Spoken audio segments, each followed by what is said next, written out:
दिलं पाहिजे। आणि खरं म्हणजे रेशन दुकानामध्ये जे काही धान्य सरकारच्या नियमानुसार तो तुमचा अधिकार आहे, तुमचा हक्क आहे तो।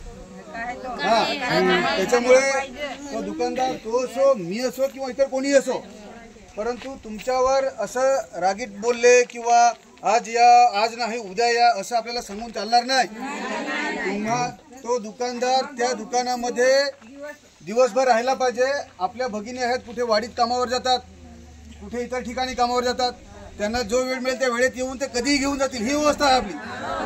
असं नाही काय आता मी 2 तास वाटला आणि मी लॉक करून निघून जातो, तसं नाही। 5 वाजेपर्यंत थांबलं पाहिजे आणि जेव्हा महिला कोणी येतील ते येईन त्याच्या अधिकाराचं दर्शन घेऊन जातील।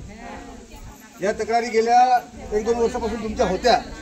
आपण त्यांना आपले गावातलेच आहेत, आपले संबंध आहेत म्हणून आपण त्यांना थोडेसे तुमच्यामध्ये सुधारणा करून घ्या अशी आपण त्यांना विनंती पण केली होती, परंतु त्याच्यामध्ये काय त्यांनी सुधारणा केली नाही। आणि म्हणून तुमच्या सर्वांच्या तक्रारीवरून तुम्ही सर्वजणी आल्या आणि त्याच्यानंतर मग तक्रार आपण दाखल केली। सर्व अधिकाऱ्यांचा पंचनामा झाला, त्याच्यामध्ये ते दोषी आढळलेले आहेत। तर त्याच्यामुळे असं आहे की कायदेशीर एक तर ते जेलमध्ये आता जाऊ शकतील, म्हणजे केस केली तर जेलीत जातील, पण आपण तसं नाही करू असं मला वाटतं। नाही, आपण ते नाही करू। त्यांनी राजीनामा दिलेला आहे। आता लगेच हे राशन दुकान तुम्ही जवळचं कोणतं आहे? जवळचं वाकी नंदारे वगैरे नंदारे लांब जाईल।